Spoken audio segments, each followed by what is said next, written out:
In a situation that caught me completely off guard, it turned out there wasn't a spot reserved for me during a family trip I was hesitant about from the start. This journey was meant to take us to a luxurious hotel, a setting I was not eagerly anticipating. My husband, Henry, seemed to ignore the obvious tension directed towards me and chose to walk away, promising we'd reconnect at the hotel's checkout. Left alone, I watched as they vanished into the opulence of the hotel. My name is Olivia, and this year marked my 32nd birthday. I'm a stay-at-home mom, sharing my life with Henry, my mother-in-law Sophia, and my 5-year-old son, Jack. Henry and I first crossed paths on a blind date 5 years back, leading us to tie the knot and enjoy what appeared to be a loving and dispute-free life, at least in the eyes of our neighbors. Our bliss was further solidified 4 years into our marriage with the birth of our son, Jack. Despite his busy schedule, Henry was a hands-on dad, contributing significantly to childcare, leaving me with no real grievances. Our household dynamics took a hit about 3 months ago following the death of my father-in-law, necessitating Sophia's move into our home. It had been ages since I last saw her, with our only encounters being at our wedding and a visit to announce our engagement. Unfortunately, my initial impressions of Sophia were far from favorable, in stark contrast to the warmth and kindness shown by my father-in-law. Sophia's skepticism about my suitability as Henry's wife was palpable, questioning his choice in me and predicting a future filled with challenges. Despite Henry's efforts to win her over, her disapproving gaze lingered. Eventually, she conceded, influenced by her husband and Henry, though her upfront criticisms in my presence were hard to forget and remain a point of contention to this day. Feeling a bit anxious about how things would pan out, I decided to adopt a positive attitude and do my best to get along with Sophia once she moved in with us. When she arrived, along with her things, I jumped in to help with the unpacking. Sophia was surprisingly sweet with Jack, who had just turned 5, showering him with attention while Henry and I sorted through her belongings. I took charge of organizing the smaller items while Henry handled the heavier lifting. The process was pretty smooth, and before I knew it, only a few bits and pieces were left for me to arrange. During the unpacking, I placed a fake plant in a spot I thought would brighten up the room. However, Sophia questioned my choice, suggesting a different location. Her tone felt a bit harsh, but I brushed it off, thinking maybe she just had a strong opinion about room aesthetics. I moved the plant without arguing, hoping to keep the peace. Meanwhile, Sophia spent some time with Jack and then turned her attention to the TV, leaving me to juggle watching Jack and finishing up the unpacking. Henry was taking a well-deserved break after all the heavy lifting, so I didn't want to disturb him. I wrapped up with a mix of emotions, trying to convince myself that Sophia was just adjusting to her new surroundings, which helped me set aside my growing irritation. However, Sophia's critiques became a daily occurrence. One morning, after getting up early to prepare breakfast for everyone, I decided to take a short break. That's when Sophia commented on the state of the house, urging me to clean instead of resting. Her relentless criticism, combined with her absence during the day and lack of contribution, started to wear me down mentally. I eventually brought up my concerns to Henry, hoping for some support, but his response was disappointing. He suggested I should be more understanding, considering the recent loss of his father. His lack of intervention left me feeling helpless and alone. My nights ended with me lying in bed, overwhelmed and on the brink of tears, thinking about my situation.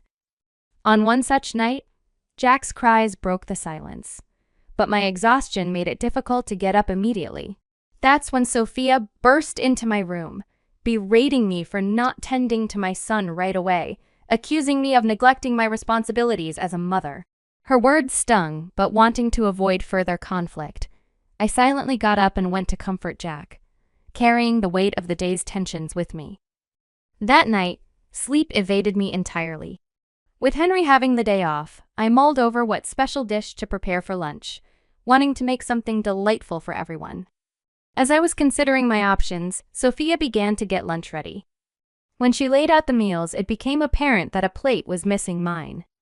I've prepared food for Henry, who works tirelessly, and my beloved grandson. Naturally, there's nothing for you. You'll have to fend for yourself, she declared.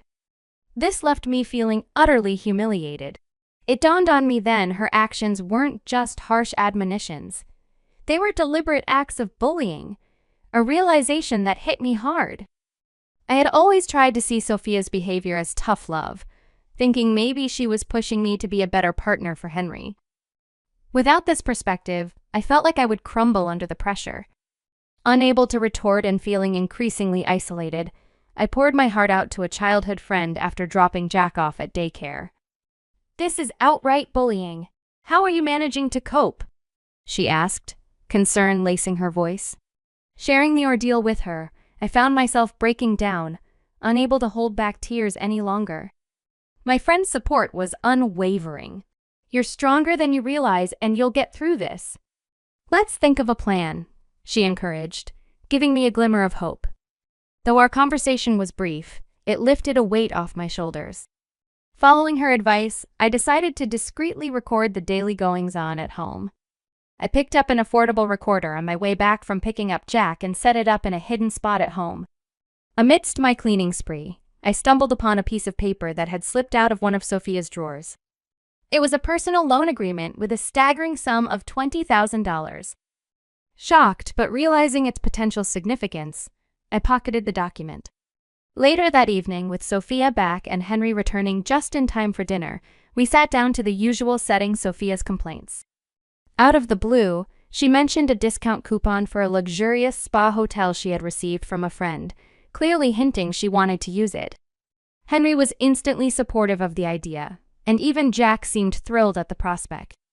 This unexpected turn of events seemed to offer a brief respite from the tension at home, sparking a mix of emotions within me. Truthfully, I wasn't excited at the thought of joining them on the trip, anticipating nothing but discomfort for myself. Yet, surprisingly, Sophia extended an invitation my way, acknowledging my hard work around the house with an offer to tag along. Her unexpected gesture left me stunned, considering her usual behavior towards me. For a moment, I dared to hope her intentions were genuine, not spiteful. That night, I found myself restless, weighing the pros and cons of accepting the invitation. Henry approached me with a plea, expressing his desire for me to accompany them. He explained his dilemma. He couldn't rely on his mother to watch Jack, and managing our son alone on the trip would be too challenging. My frustration with how he had overlooked his mother's treatment towards me bubbled to the surface. "You've never stood up for me against your mother's unfair treatment. Why should I agree to this?" I retorted, leaving Henry at a loss for words. However, he was persistent, leading me to lay down my terms if I were to consider joining them. In a moment of revelation, I showed him the personal loan agreement I had discovered in Sophia's room, revealing her $30,000 debt. Henry was visibly shocked, unable to fathom his mother's financial burden. He proposed that we assist in settling the debt, a request that put me in a difficult position. Given Sophia's behavior towards me, I was initially reluctant to offer any help. Yet, Henry's earnest plea led me to propose my own conditions for any assistance and my participation in the trip. My demands were clear. Henry needed to intervene whenever Sophia mistreated or overly criticized me. Additionally, I insisted on establishing clear rules for Sophia's behavior to be written and displayed throughout the house. If she failed to adhere to these terms, we would have no choice but to ask her to leave. Henry agreed to my terms, and we decided to implement these changes after our return from the trip. To ensure the rules would be in place upon our return, I arranged for my friend to post them around the house in our absence. We agreed to maintain a facade of normalcy until the trip concluded, after which we would confront the situation head-on. With this plan in place, I reluctantly agreed to join the trip, informing Sophia of my decision the following day. Deciding to join them on the trip, I reminded myself to stay patient just a bit longer. On the departure day, as Henry was gathering everyone's luggage, Sophia immediately showed her true colors. "Let Olivia handle the bags," she demanded, a clear attempt to belittle me right from the start. Henry gave me a look of apology, but to avoid any conflict, I complied, albeit reluctantly. The bags were heavier than I expected, and managing them while also looking after Jack was no small feat. I silently worried about my dwindling energy reserves, fearing I wouldn't have any left to enjoy our luxurious hotel destination. The journey to the hotel involved a scenic Amtrak ride followed by a drive through mountainous terrain. The hotel itself was a sight to behold, with its stunning exterior and interior exuding luxury. Jack's excitement was palpable as he darted around exploring, while Sophia seemed to appreciate the decor before heading to the front desk for our check-in. As I was about to make my way to our room, Sophia's next words hit me like a ton of bricks. "Were you planning to stay with us?" "I only booked for the 5 of us." Confusion washed over me as I tried to process what she was saying. The stark realization dawned on me that her invitation was a ruse to exploit me as a makeshift porter, with no real intention of including me in their stay. "Then where should I sleep?" I inquired, to which she coldly responded, "I don't know, and I don't care. Maybe you can camp out somewhere around here." Her words were a clear dismissal, suggesting I was to fend for myself outdoors. Her cruelty left me seething with anger, but before I could confront her, she and my family vanished into the hotel, leaving me stranded in the lobby. Feeling utterly defeated, I exited the hotel, overwhelmed by the situation. Henry's feeble apology via message did nothing to console me. By noon, I found myself alone, grabbing lunch at a nearby cafe and eventually seeking refuge in an open field, hoping to find solace under the night sky. Just as I settled down, my phone rang. It was my friend, checking in on how the trip was going, unaware of the ordeal I was facing. Her voice was a reminder of the plan we had hatched together, a plan that now seemed worlds away from my current predicament. Before the ordeal unfolded, I had the foresight to provide a copy of my house key to my trusted friend, explaining the potential for trouble. After the shocking turn of events at the hotel, I filled her in on the situation. She was livid on my behalf and offered to come rescue me, but I declined. I knew that leaving would only play into Sophia's hands, something I wasn't willing to let happen. The uncertainty of her future actions weighed heavily on me, prompting a call to a lawyer for advice. I shared my evidence of emotional abuse, considering legal action against her. Although the outcome was contingent on proving premeditation, I was reassured by my lawyer that my evidence was substantial enough to pursue a case. Exhausted mentally and physically, I found solace lying in the grass under the night sky, letting the cool breeze envelop me as I contemplated my next step. The following morning, I reunited with my family and Sophia just in time for checkout. Sophia's immediate jabs about my presumed night outdoors were halted by Henry's intervention, though she swiftly sidestepped to other topics. It was clear Henry had communicated the extremity of her actions to her. Upon our return home, Sophia's outrage was palpable as she encountered the posted rules around the house. Her anger quickly shifted to shock as Henry presented the loan agreement, her complexion turning from red to pale as her secret was laid bare. Under pressure, she confessed to squandering her late husband's life insurance and accumulating debt thereafter. Henry and I stood firm on the consequences we had discussed. Facing eviction and legal action, Sophia listened to the recorded proof of her behavior, her defiance turning to desperation. She pleaded for mercy, promising to adhere to the new house rules and change her ways. Her earnest apology and willingness to reform took me by surprise. It was a moment of vindication, seeing her so humbled and eager to make amends. Reluctantly, I agreed to give her a chance, under the condition that she truly abide by the rules and curtail her aggressive behavior. Her gratitude was palpable, and for the first time, I felt a glimmer of hope for a more peaceful coexistence. Just when I thought we had turned a corner, my legs gave way, and I collapsed to the floor. Henry quickly helped me into a chair before turning his frustration towards his mother, his voice laden with disappointment and disbelief. It seemed the revelation of the debt had eroded his respect and trust in her. The thought of being sternly reprimanded by her own son was something Sophia had probably never anticipated, and her frantic apologies reflected her shock. After the confrontation, she spent the day in silence, her gaze lost to the sky, signaling a seismic shift in the household dynamics. The following morning, I stuck to my routine, getting up early to prepare breakfast. Despite the recent upheaval, Sophia slipped into old habits, throwing a barbed comment my way. However, this time, Henry immediately countered her with a firm reminder of their recent discussion, leaving her speechless and retreating to the sofa. I couldn't help but stifle a chuckle at the scene, but focused back on breakfast. Henry's guilt over not defending me sooner was apparent, and his struggle against the woman who raised him was palpable. Yet, I knew his heart was in the right place, and I couldn't fault him for the complexities of his feelings.